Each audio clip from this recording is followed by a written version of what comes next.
नंबरचं पान शिकायचं आहे. काय घेतला?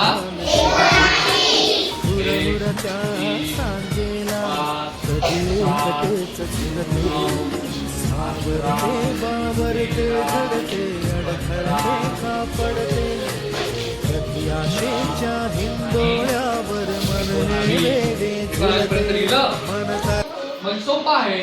मग इकडनं परत लिहायचं 0 1 2 3 4 5 6 7 8 आणि 9.